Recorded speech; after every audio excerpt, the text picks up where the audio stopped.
Club sandwich एक sandwich होता है जहां पर सिर्फ एक सैंडविच नहीं रहता है।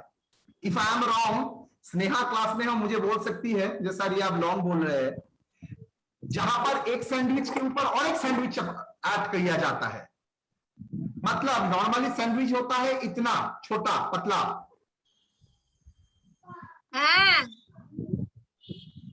ना गो माइक बंद रहा।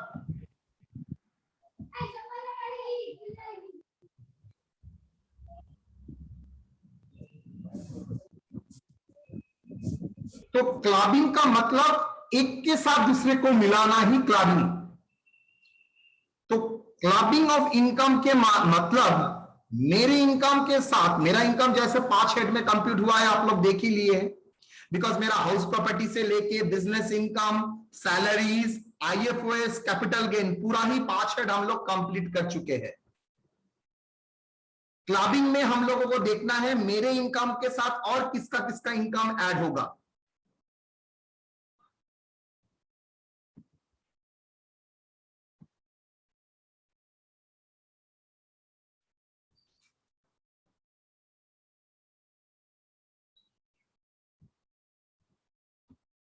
It is the general rule that क्या जनरल रूल है? that assessee shall legally liable to pay tax on his own earned income। ठीक ही है, मेरे इनकम के ऊपर मैं ही टैक्स दूंगा, इसमें क्या स्पेशलिटी है? But under the income tax act there are certain provisions, section 60 से लेके 64, under which the assessee is liable to pay tax in respect of income which is earned legally by other person। ऐसा situation में आप लोगों को दिखाऊंगा जहां पर इनकम तो दूसरा कोई कर रहा है लेकिन टैक्स आपको देना पड़ेगा। धीरे धीरे आऊंगा। पहला case A, income from a asset transfer to spouse. बहुत अच्छी तरह से सुनिए। आप अगर आपको बीवी को, अगर लड़की लोग अपना शौहर को प्यार और मोहब्बत के कारण कोई एसेट ट्रांसफर करता है other than income from house, other than house property, याद है मैंने बोला था हाउस प्रॉपर्टी के लिए deem to be owner income from house property के भीतर ट्रीट किया जाता है।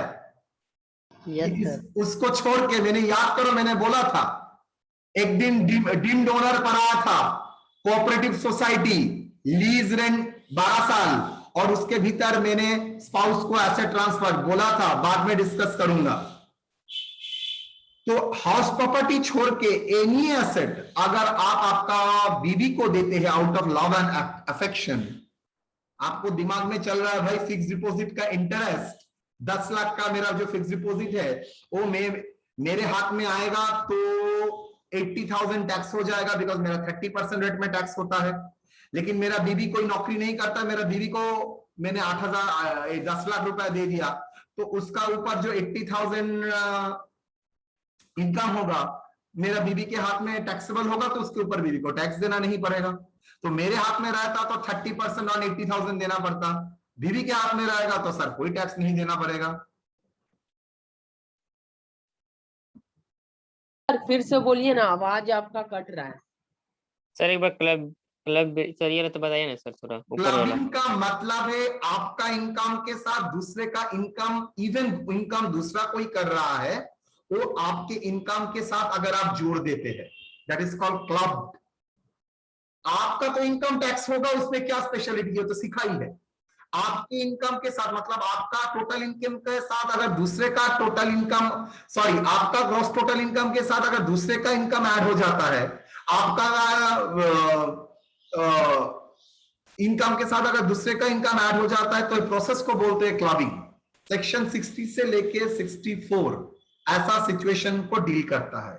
यहां पे सबसे पहला 64(1) में जो आपका सिलेबस में है, that is income from asset transfer to spouse. मतलब मेरा अगर इनकम मैं स्पाउस को ट्रांसफर कर रहा हूं, मतलब हस्बैंड बीवी को दे रहा है और बीवी हस्बैंड को दे रहा है, तो सर वो इनकम में टैक्स लगेगा? हाँ हाँ, वो इनकम में टैक्स लगेगा। तब मैंने बोलने थे कौन सा income, other than house property, any asset अगर इनकम फ्रॉम एसेट ट्रांसफर्ड, मतलब एसेट जो ट्रांसफर किया है उससे जो इनकम उभर के आएगा वो इनकम आपका बीवी के आपके शौहर के हाथ में टैक्सेबल नहीं होगा, वो क्लब हो जाएगा आपके इनकम के अंदर। I repeat, any income from the asset which is transferred by the assessee to the spouse shall be clubbed in the hand of assessee deemed to be income of the transferor। ये actual income नहीं था लेकिन मान के चलेंगे deemed to be income of the transferor if the following conditions are satisfied। the transferer is an individual, मतलब आप बहुत प्रकार का पर्सन को जानते हैं लेकिन यहां पर सिर्फ बोल दिया है ट्रांसफरर इंडिविजुअल होगा। asset transfer other than house property to spouse, because house property के लिए अलग सा provision income from house property में है, उसका चर्चा नहीं करेंगे। अदर देन हाउस प्रॉपर्टी, अगर दूसरा कोई एसेट देता है उससे अगर कोई इनकम आता है विदाउट एडिक्वेट कंसिडरेशन। आप सर प्यार मोहब्बत को कंसिडरेशन नहीं बोलेंगे, हम लोग बोलेंगे प्यार एंड मोहब्बत is a good consideration not an adequate consideration. तो without adequate consideration asset may be held in the same form or in the other form। मतलब मैंने क्या किया, मैंने मेरे बीवी को 10 लाख का जेवरात दे दिया। प्रैक्टिकल में नहीं देता हूं लेकिन मान के चलते हैं 10 लाख रुपए का ज्वेलरी दे दिया। ज्वेलरी से कोई इनकम आता है? ज्वेलरी से कोई इनकम आता है? नो नहीं नहीं सर। नो सर, उसमें ज्वेलरी को उसने क्या किया, बेच के पैसा लिया एंड उस पैसा को उसने क्या किया, डिपॉजिट कर दिया फिक्स। तो क्या वहां से जो इंटरेस्ट आएगा क्या वो क्लब्ड होगा? मैंने क्या उसको फिक्स डिपॉजिट ट्रांसफर किया था? नहीं सर। ना नो सर। मैंने तो उसको फिक्स डिपॉजिट नहीं किया था। बोल रहा है even not in the same form, अगर वो सेम फॉर्म में नहीं है तब भी यही एप्लीकेबल रहेगा। Got my point? अगर ये आपका एसेट जो है जिस फॉर्म में आपने एसेट स्पाउस को दिया था उसी फॉर्म में अगर स्पाउस को मेंटेन नहीं करता है, दूसरा फॉर्म में ट्रांसफर करके इनकम करता है, तब भी वो क्लबिंग में आ जाएगा, even not in the same form. Note 1, no provision of clubbing is applicable if the asset transfer in connection with the live apart। मतलब ए नंबर बोलिए ना फिर से। हाँ सर आवाज नहीं आ रहा सर। ए नंबर। ए नंबर तो कहीं पर नहीं है बेटा, ये वाला ए। Yes sir. अच्छा, ये में बोल रहा है, फिर से बोल रहा हूं, अगर आपने अपना बीवी को कोई एसेट ट्रांसफर किया है अदर देन हाउस प्रॉपर्टी, वो एसेट से अगर कुछ इनकम आ रहा है, वो इनकम बीवी के हाथ में तो आ रहा है लेकिन टैक्स देंगे आप, आपके इनकम में क्लब हो जाएगा। ओके सर, अगर ये हाउस प्रॉपर्टी का केस में होता तो हाउस प्रॉपर्टी में सेम ही था, सेम ही डीम्ड ओनर आपको माना जाएगा और आपके अंडर में टैक्स होगा। और यहां पर आपको ओनर नहीं माना जाएगा, आपको बीवी को ही माना जाएगा लेकिन इनकम के ऊपर टैक्स देंगे आप। इसको बोलते हैं क्लबिंग ऑफ इनकम, जोड़ना। कंडीशन क्या है? आप जो ट्रांसफर कर रहा है इंडिविजुअल होगा, जो एसेट ट्रांसफर कर रहा है any asset other than house property होगा, विदाउट कंसिडरेशन होगा, मतलब love and affection, good consideration not adequate consideration. और जिस फॉर्म में मैंने एसेट दिया है उस फॉर्म में एसेट रखना पड़ेगा, ऐसा कोई कंडीशन नहीं है। वो डिफरेंट फॉर्म में तब्दील करके भी इनकम कर सकता है, वो भी अलाउड है। Note 1, no provision of clubbing is applicable if asset transferred in the connection with agreement to live apart। मतलब डिवोर्स के केस में, अगर डिवोर्स के केस में अगर आपका कंडीशन ही है आपको 10 लाख रुपए और जुर्माना, सॉरी अलामनी देना पड़ेगा, आपका एक फ्लैट दे देना, फ्लैट तो नहीं बोल सकते, ज्वेलरी देना पड़ेगा, देन उस ज्वेलरी बेच के जो इनकम फिक्स डिपॉजिट आपको देना पड़ेगा आपको बीवी को, तो फिक्स डिपॉजिट से जो इनकम आएगा वो आपके हाथ में क्लब नहीं होगा। So no provision of clubbing is applicable if the asset transferred in connection with the agreement to live apart. अलग रहने की कंडीशन के दौरान अगर आप कोई एसेट ट्रांसफर करते हैं, मतलब in the case of husband wife एक साथ रहेगा, यही तो कॉमन सेंस है। अलग रह रहा है इसका मतलब है डिवोर्स चल रहा है, नहीं तो अलग क्यों रहेगा। Note 2, asset transfer before the marriage will not attract the provision of clubbing। इसका मतलब मान लीजिए आप नौकरी करने के बाद आपका गर्लफ्रेंड को 10 लाख रुपए का फिक्स डिपॉजिट कर दिए गर्लफ्रेंड के नाम पे, उसका 6 महीने बाद गर्लफ्रेंड को शादी किए, तब इंटरेस्ट जो आएगा क्या क्लबिंग के अंडर में आएगा? नो। क्यों? बिकॉज जिस टाइम ट्रांसफर किया था उस टाइम मेरा स्पाउस था, वो गर्लफ्रेंड था, थोड़ी ही स्पाउस था। केतन बैठ के सोचे रहा है, सर मैं तो समझ गया मुझे क्या करना है, मैं गर्लफ्रेंड को पहले ही प्रॉपर्टी ट्रांसफर कर दूंगा, उसके बाद गर्लफ्रेंड के साथ शादी करूंगा। सोच के बोल, क्या तू प्रैक्टिकली करेगा ये मैटर? कोई नहीं करेगा सर, कोई पागल भी नहीं करेगा सर। छोड़ भाग दिया तो जाएगी। सर। यस सर, छोड़ के भाग जाएगा छोड़ के तो? भाग जाएगी। सर मेरे साथ 10 साल का रिलेशन है, बाहर में जाए 10 साल का पैसा रिलेशन, आएगा तो सब भुला जाएगा। रिलेशन फिर से 10 साल दूसरे के साथ हो जाएगा। लड़की लोग बोल ही सकता है, सर आप इतना लड़की को डाउन क्यों कर रहे हैं? अरे भाई मेरा जिंदगी है, मैं कैसे एंजॉय करूंगा, मैं डिसाइड करूंगा, ना कि 10 लाख देके। तुमको किसने बोला है 10 लाख रुपए देने के लिए? मैंने बोला था तो दे दिया, चलो मजा आ गया, मैं लेके भाग जाऊंगा, शादी नहीं करूंगा। तो सर क्या क्लबिंग होगा? नो सर, कोई क्लबिंग सर, नहीं होगा। अगर उसके नाम पे सब डॉक्यूमेंट बना ले तब तो भागेगी नहीं। क्या? अगर लड़की के नाम पे डॉक्यूमेंट सब बना लेते हैं तब तो भाग नहीं लड़की सकती। के नाम पे ही डॉक्यूमेंट बनाएगा वो, मान दे तो बैंक तो सुनो, बैंक जो फिक्स डिपॉजिट देगा उस फिक्स डिपॉजिट में तो लड़की का ही नाम रहेगा और किसी का नाम नहीं रहेगा, उसका पैसा तुमने दिया है। ओके ठीक है सर। 100%, नहीं तो बैंक को थप्पड़ लगाएगा तुमको। Number 3, the relation should exist at the time of transfer, at the time of accrual of income is very important। जब आप ट्रांसफर कर रहे हो तब भी रिलेशन हस्बैंड वाइफ का होगा, और जब आपका इनकम आएगा तब भी आपका हस्बैंड वाइफ में होगा। इसका मतलब सर, मान लीजिए मैंने मेरा वाइफ को 10 लाख रुपए का एक फिक्स डिपॉजिट किया, मेरा शादी के बाद ही मैंने किया है,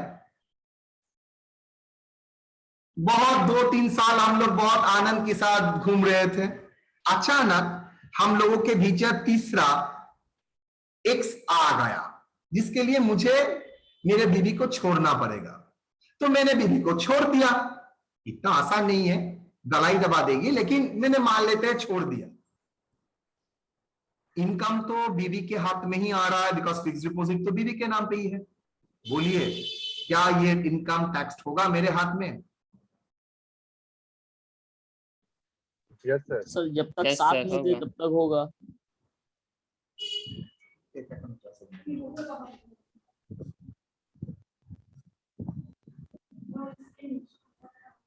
हाँ बोलो। हाँ होगा सर सर। होगा। सर जब तक साथ नहीं दे तब तक होगा। जब तक वो इनकम एंड ट्रांसफर और एक्रूअल दोनों के टाइम हस्बैंड वाइफ का रिलेशन एग्जिस्ट करना चाहिए, अदरवाइज नॉट।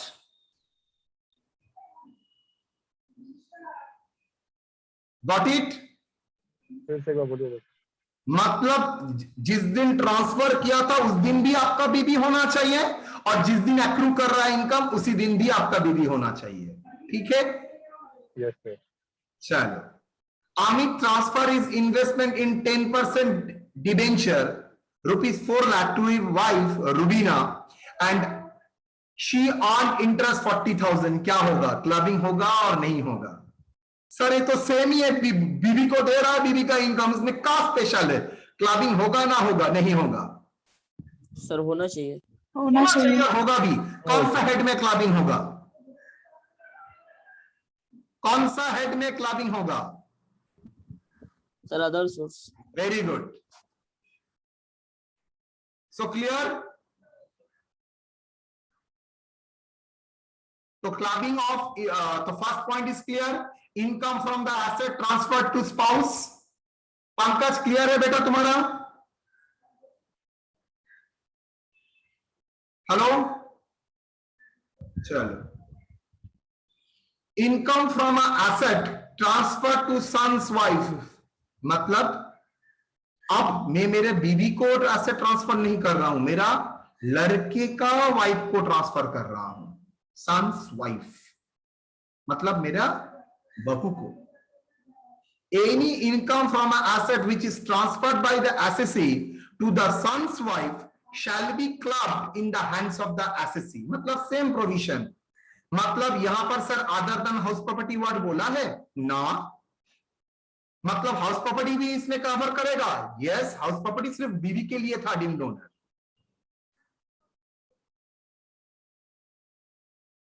इसका मतलब मान लीजिए मेरा एक हाउस प्रॉपर्टी है और मेरे बहू के नाम पे दे दिया, तो उससे जो रेंट आएगा वो कहां पर टैक्सेबल होगा?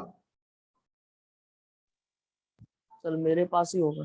वेरी गुड, आपके पास ही होगा, even you are not the legal owner. क्या condition?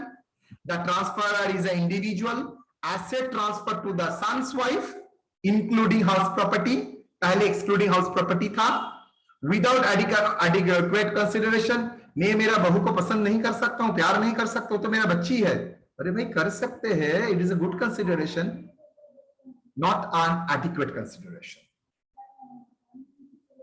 Okay, asset may be held in the same form or in a different form, जैसे मैंने पहले बताया था। Note, the relation should exist at the time of transfer and the accrual of income, मतलब जिस दिन मैंने ट्रांसफर किया था उस दिन भी मेरा बहू होना चाहिए, जिस दिन इनकम आ रहा है उस दिन भी मेरा बहू होना चाहिए, otherwise not possible.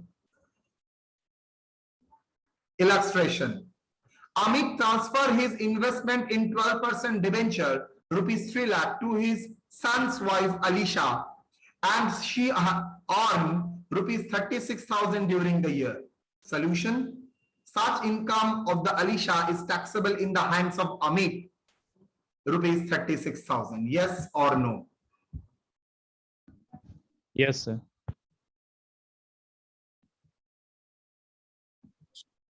Done. Next very important, सबसे ज्यादा क्वेश्चन आता है, income of a minor child. बचपन से ही मुझे लगता था केतन बहुत स्मार्ट है, केतन बहुत कमाता है, और केतन इंटरेस्टेड है देख के उसका दादाजी के जाने। केतन तुम्हारा दादाजी जिंदा है? सर मर गया। मर गया। जाने के टाइम 1 करोड़ रुपया केतन के नाम पे देके गया है। सर पहले तो पार्टी होगा। तुम बहुत छोटे हो, 18 below, minor.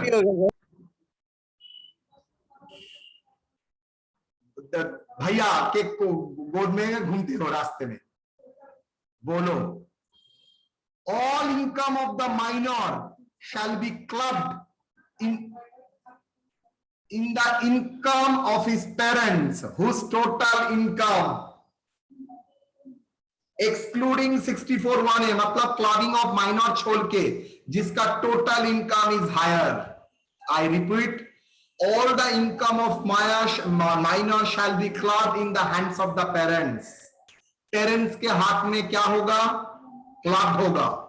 whose total income excluding minors income is higher, मतलब सर मैं भी कमाता हूं, मैं बाद में आता हूं, however the following situation the provision is not at track, बाद में आते हैं, ध्यान से सुनो, इसमें बहुत सारे इश्यूज हैं।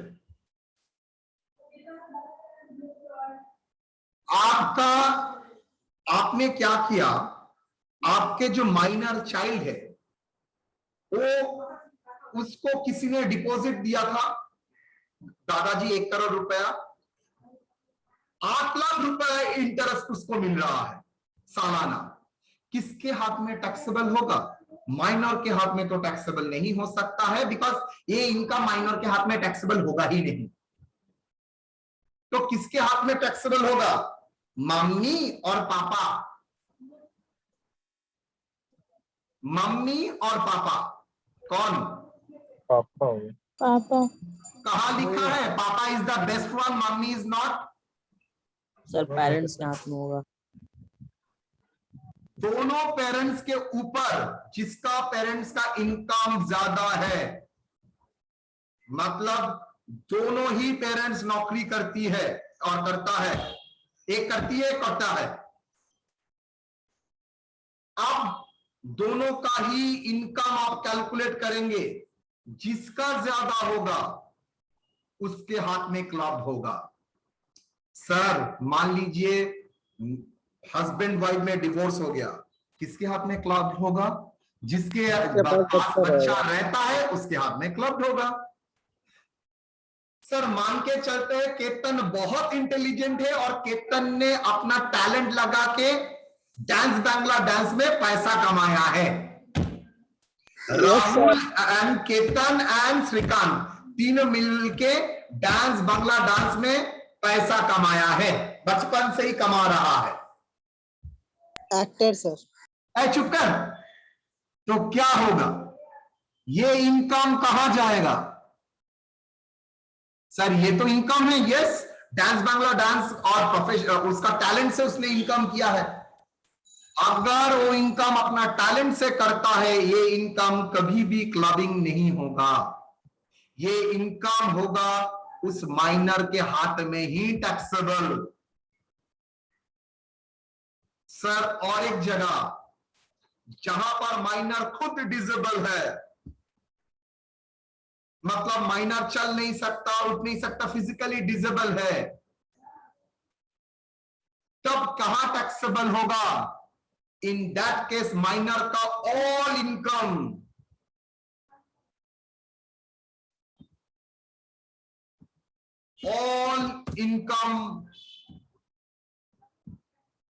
all incomes of minor suffering from disability, मतलब जो माइनर डिसेबिलिटी सफर कर रहा है, फिजिकली चैलेंज्ड है, मेंटली रिटार्डेड है, उसका ऑस्टिक है, ऑटिज्म है, वो बच्चे का इनकम, वो अगर दादाजी व्हाटएवर में भी, वो कभी भी क्लब्ड नहीं होगा, उसके ऊपर वो बच्चा ही टैक्स देगा। लेकिन अदर देन दैट इनकम होता है, मतलब दो एक्सेप्शन है, income all income of the disable child, minor disable child, और income using the talent of minor disable child, minor child, ये इनकम कभी भी क्लब नहीं होता है, बच्चे के हाथ में टैक्सेबल होगा।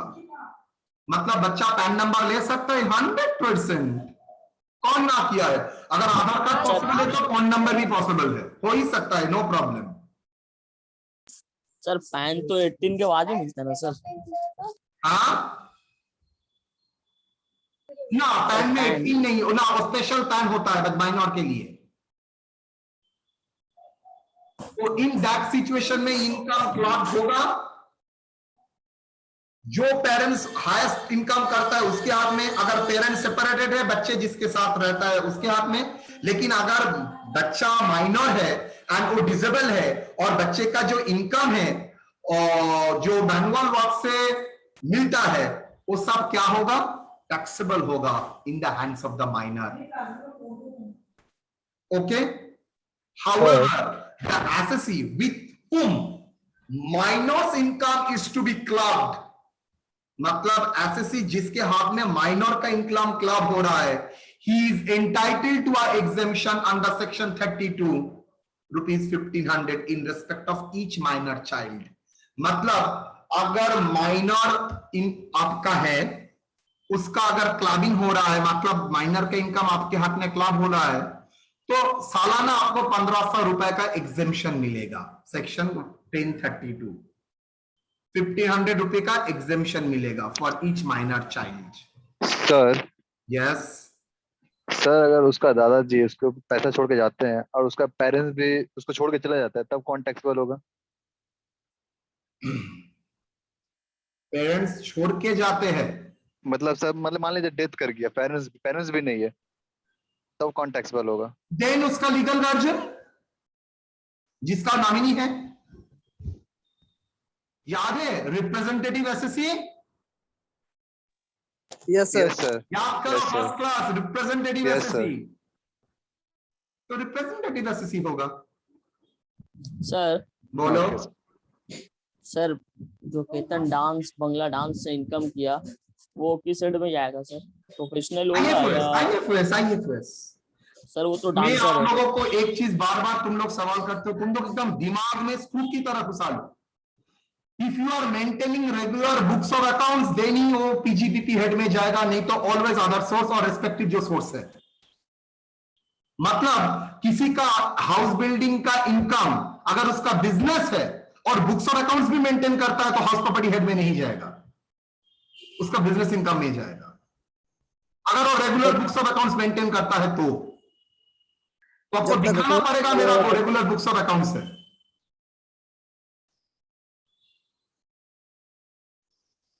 जिसका बिजनेस ही उस कैटेगरी में है। लेकिन नॉर्मली अगर स्पेशली हेड स्पेसिफिकली बोल देता है तो उस हेड में ही टैक्सेबल होता है। चलो, इफ बोथ फादर और mother have an taxable income then income of the minor shall be clubbed in the hands of either father or mother whose total income is greater. Okay?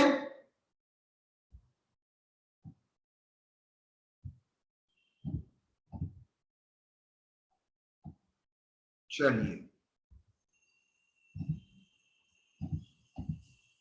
पढ़िए। Munna and Rahul are the two minor children of Mr. Raghav who have earned from the business rupees 4 lakh during the year. Munna is a child artist and earned from the stage performance rupees 40,000 and interest from a fixed deposit rupees 25,000. Interest from the investment in debenture 35,000 earned during the year. Show the taxability of Mr. Raghav, Munna and Rahul.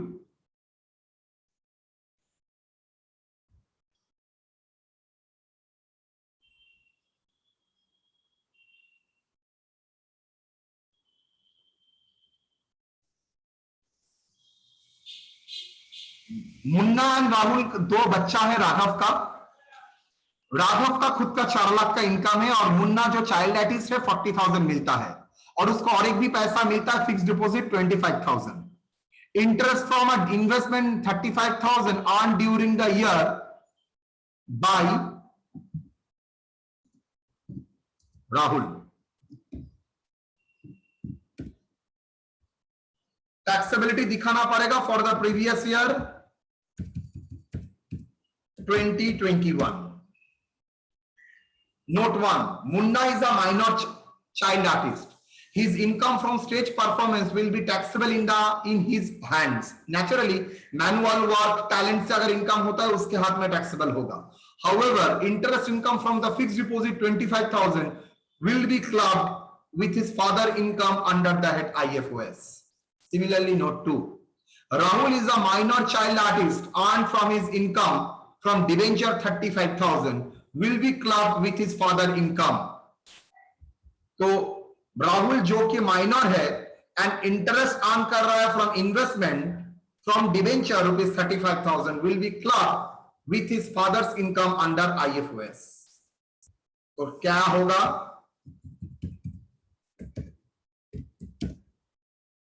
PGBP head में sir Raghav का जाएगा 4 lakh and Munna का जाएगा, मान के चलता हूं वो बुक्स ऑफ अकाउंट्स मेंटेन करता है 40,000। Income from other source, fix deposit from a minor. Fix deposit Munna का क्या मुन्ना के हाथ में होगा ना राघव के हाथ में होगा? राघव के। तो 25,000 लेस एग्जेम्पशन अंडर सेक्शन 1032 1500 क्या होगा? 23,500। नेक्स्ट, इंटरेस्ट ऑन डिबेंचर जो राहुल को मिला है वो किसके हाथ में होगा? सर वो भी राघव का।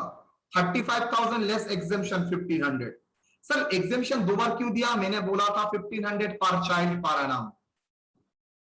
मतलब 4 बच्चा होगा तो 4 बच्चा का इंटरेस्ट होगा तो 4 बच्चा का इंटरेस्ट क्लब होगा, 4 बच्चे का इनकम से 1500 माइनस होगा। Each child each year. Clear और not? That is my gross total income. Raghav का इतना, मुन्ना का इतना, राहुल का नहीं। क्लियर और नॉट? बोलिए। डन? कोई डाउट? फिर से दिखा रहा हूं। मुन्ना एंड राहुल, राघव का 2 बच्चा है, मुन्ना स्टेज परफॉर्म करता है, वहां से 40,000 मिला है, और बाकी मुन्ना और राहुल को अदर देन दैट उसको इंटरेस्ट ऑन इन्वेस्टमेंट मिला है। तो जो 4 लाख है वो तो राघव के हाथ में टैक्सेबल होगा, बिकॉज राघव का इनकम है। मुन्ना का जो 40,000 प्रोफेशनल स्टेज परफॉर्मेंस इनकम है वो मुन्ना के हाथ में टैक्सेबल होगा। लेकिन जो फिक्स डिपॉजिट और डिवेंचर से इनकम आया है वो किसके हाथ में टैक्सेबल होगा? सर मुन्ना के हाथ में टैक्सेबल नहीं होगा, राहुल के हाथ में भी टैक्सेबल नहीं होगा, वो उसके पापा के हाथ में टैक्सेबल होगा, बिकॉज दोनों ही माइनर। और दोनों का टैक्सेबल होगा कौन सा हेड में? IFOS में। और दोनों का इनकम से ही एग्जेम्पशन कितना होगा? 1500। क्लियर? Yes sir. चलिए। Yes sir.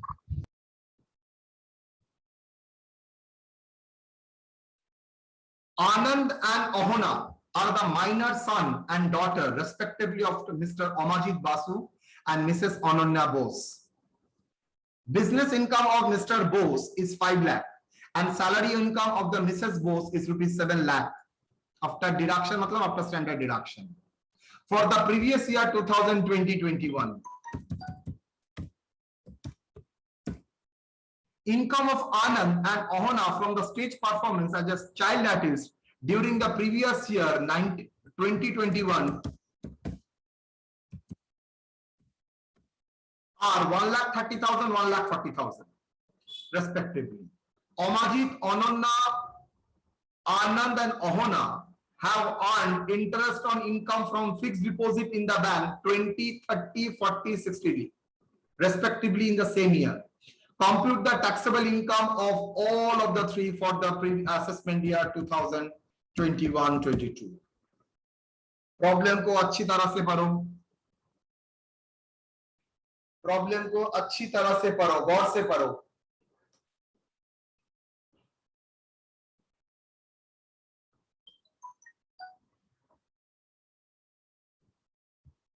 आनंद एंड अहोना दोनों बच्चा है मिस्टर एंड मिसेस बोस का। आनंद एंड अहोना दोनों ही स्टेज परफॉर्मेंस करते हैं। आनंद एंड अहोना दोनों का ही अदर इनकम है। मुझे बोलो क्या होगा? पहले किसके हाथ में होगा? अहोना, मिस्टर बोस ना मिसेस बोस, किसके हाथ में क्लबिंग होगा? बोलो तो। मिसेस बोस। मिसेस बोस। करने से पहले तो मुझे देखना पड़ेगा टोटल इनकम कितना है। तो total income of the parents excluding clubbing, business income 5 lakh, salary 7 lakh, interest on FD Amarjit का अमरजीत और ना क्या Ananya 30। Gross total income 5 lakh 20, 7 lakh 30, deduction nil nil. Total income excluding clubbing 5 lakh 20, 7 lakh 30। तो बोलो किसके हाथ में होगा? सर अनन्या के हाथ में होगा। As total income excluding the clubbing income is more to Ananya Bose, the interest income of the minor child shall be included with the total income of Ananya Bose. However, the income earned from the professional performance as child artist will not be clubbed, since the income earned through their skill and talent. चलिए note के बाद अब solution आते हैं previous year.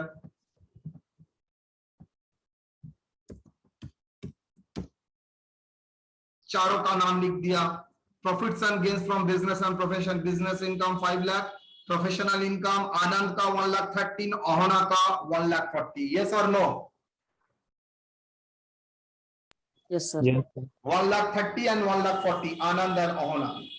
Salaries, taxable salary सिर्फ अनन्या का ही बोल दिया है 7 lakh. Income from other source क्या क्या? Interest on FD 20,000, 30,000, interest income of minor son Anand 40,000, less exemption मिलेगा 1,500, 38,500 अनन्या का होगा। सिमिलरली आनंद को जो 60,000 मिल रहा है उसको भी एग्जेम्पशन मिलेगा 1,500, तो टैक्सेबल इनकम हो जाएगा 58,500, वो भी अनन्या के हाथ में ही होगा। ग्रॉस टोटल इनकम बोल दिया है, डिडक्शन वो कुछ नहीं है, तो total income 5 lakh 20, 8 lakh 27, 1,30,000 and 1,40,000। Clear और नॉट? Yes sir. तो यहां तक जो कराया है कोई प्रॉब्लम? 3 चीज कराया है। क्या क्या?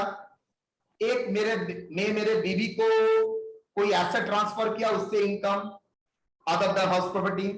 दूसरा, मेरा बहू को इनकम ट्रांसफर किया है, एसेट ट्रांसफर किया है, वहां से इनकम जो भी क्लब होगा including income from house property. Third, minor income other than minor, अगर फिजिकली चैलेंज्ड और टैलेंट से इनकम होता है तो बाकी इनकम टैक्स ये हो जाएगा, एग्जेम्पशन मिलता है 1500। और एक आइटम है, तो यहां तक कोई डाउट है?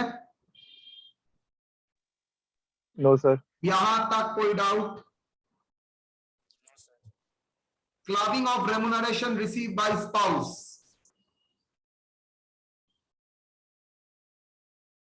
The salary income of a spouse will be taxable in the hands of the assessee if the following condition are satisfied। मतलब मेरा स्पाउस को सैलरी मिल रहा है, वो भी टैक्सेबल हो जाएगा? यस सर, वो तो कोई एसेट नहीं है। धीरे धीरे पढ़ने दो। The assessee has a substantial interest in the concern, मतलब सैलरी मिलने के लिए किसी जगह में आपको नौकरी करना पड़ेगा, और जो ऑर्गेनाइजेशन में आप नौकरी कर रहे हैं वहां पर उसका पतिदेव का और उसका बीवी का क्या है? सब्सटेंशियल कंट्रोल है, सिग्निफिकेंट कंट्रोल है। सर कैसे किसी क्या ऊपर, किसी व्यक्ति का किसी ऑर्गेनाइजेशन के ऊपर सिग्निफिकेंट कंट्रोल आता है? बाद में बताता हूं। अगर ऐसा कोई ऑर्गेनाइजेशन में आपका स्पाउस काम करता है जहां पर आपका सिग्निफिकेंट कंट्रोल है एंड आपका बीवी वहां का एम्प्लॉई है without technical and professional knowledge, मतलब वहां पर आपका बीबी इंजीनियर है और आपका बीबी उर्दू ऑनर्स का स्टूडेंट है, हाउ इज इट पॉसिबल? आपका बीबी वहां पर अकाउंटेंट है और जहां पर आपका बीबी के पास उर्दू ऑनर्स का सर्टिफिकेट है, लेकिन कोई जिंदगी में अकाउंट्स का फाइनल अकाउंट्स भी आंख में नहीं देखा है, तो इनडायरेक्टली हम लोग बोल सकते हैं बीबी को सैलरी देने का मतलब है वो एक्चुअली मुझे ही सैलरी दे रहा है। यस और नो? नहीं तो जिसके पास टैलेंट नहीं है उसको क्यों एम्प्लॉय बोल के रखेगा और इतना तनख्वाह देगा? क्लियर और नॉट? मेरे हाथ में टैक्सेबल हो जाएगा इसलिए वो मुझको पैसा नहीं दे रहा है, मेरे बीवी को दे रहा है, लेकिन टैक्स में 64(1) में घुमा दिया है, बोल रहा है आपको बीवी को बस स्पाउस को अगर कोई कंसर्न से सैलरी मिल रहा है विदाउट टेक्निकल नॉलेज और स्किल, ये सैलरी एंड उस ऑर्गेनाइजेशन में आपका सब्सटेंशियल कंट्रोल है, तो सर वो सैलरी भी आपके हाथ में ही क्लबिंग हो जाएगा। क्लियर और नॉट? ओके, फिर से बोल रहा हूं, आपके स्पाउस किसी ऐसा ऑर्गेनाइजेशन में काम करती है as a employee without talent knowledge skill, मतलब जिस पोस्ट में काम कर रही है उसके लिए जो टैलेंट स्किल की जरूरत है वो कुछ नहीं है, तब भी वो वहां उस पोस्ट में नौकरी में काम करता है एज ए एम्प्लॉई, तब अगर उस बिजनेस में आपका सब्सटेंशियल ओनरशिप है, कंट्रोल है, तो वो आपके लिए क्लबिंग हो जाएगा इनकम, मतलब स्पाउस का जो इनकम मिल रहा है वो आपके हाथ में टैक्सेबल हो जाएगा। सर ये सेम प्रोविजन मेरा बहू के लिए भी एप्लीकेबल होगा? नो, मैंने सिर्फ स्पाउस बोला है, सन्स वाइफ नहीं बोला है। देखो सब्सटेंशियल ओनरशिप किसको बोलते हैं?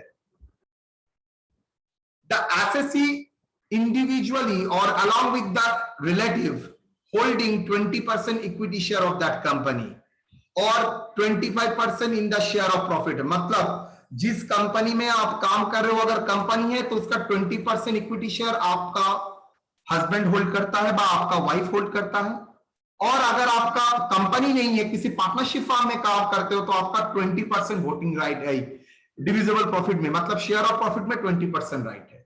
ऐसा अगर अधिकार आपके पास मिलता है तो आप हो जाएंगे क्या? Substantial interest holder of that concern. I repeat, अगर आप आपका 20% होल्डिंग उस कंपनी में रखते हैं और आप उस फर्म में 20% का प्रॉफिट का हकदार है तो आप उस कंपनी का सब्सटेंशियल ओनर बन जाएंगे। Note, in case of husband और wife together having substantial interest in the concern and both are the employees of the concern, then the remuneration will be clubbed in the hands of the husband of wife whose total income excluding the remuneration is higher. Same thing.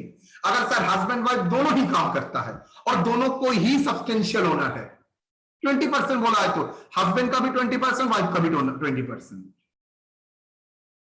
In that situation में income clubbed होगा जिसका highest income है other than that income, other one than that clubbing, जिसका highest income है वो taxable हो जाएगा।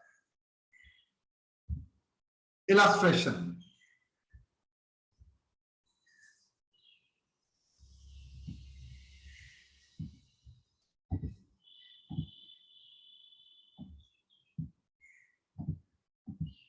Sunil has a substantial interest in ABC Limited, holding 21% shares. His wife is an employee of that concern and earn taxable salary rupees 3 lakh. What is the tax implication of such remuneration, assuming she is employee of ABC Limited without technical knowledge or दूसरा with technical knowledge? Case 1, salary earned by the spouse without the knowledge and experience, then पूरा 3 लाख रुपया mister Sunil के हाथ में clubbed हो जाएगा।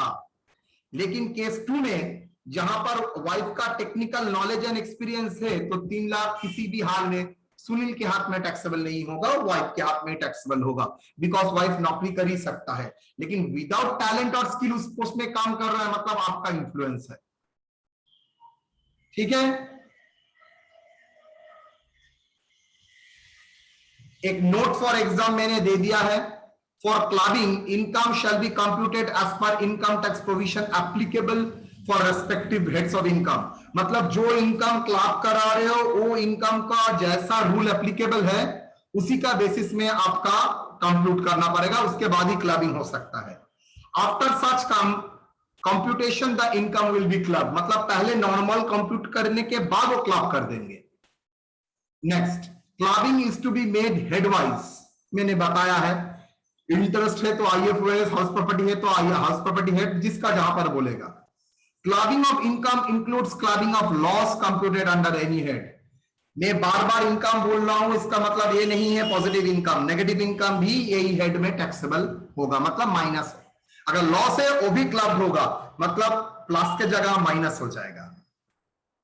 Clear और not? Yes sir. तो ये प्रॉब्लम को आप लोग बहुत अच्छी तरह से देखेंगे।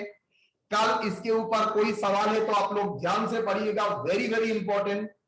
अगर कोई प्रॉब्लम नहीं है तो ठीक है, कल प्रॉब्लम है तो क्लियर करेंगे, हम लोग कुछ छोटा छोटा प्रॉब्लम करेंगे। Done? Yes sir. Yes sir. चलिए, वेरी इंटरेस्टिंग जगह क्लबिंग, बहुत कुछ है इसमें, सिर्फ 4 आपका सिलेबस में है तो मैंने 4 कराया है। एक सब्सटेंशियल कंसर्न में सैलरी मिलना, एक वाइफ को other than house property transfer करना, उससे इनकम, तीसरा आपको लड़के बहू को मतलब सन्स वाइफ को एसेट ट्रांसफर कर रहे हो वहां से इनकम, और minors income. Okay, we can expect 5 number का question from that provision. Done.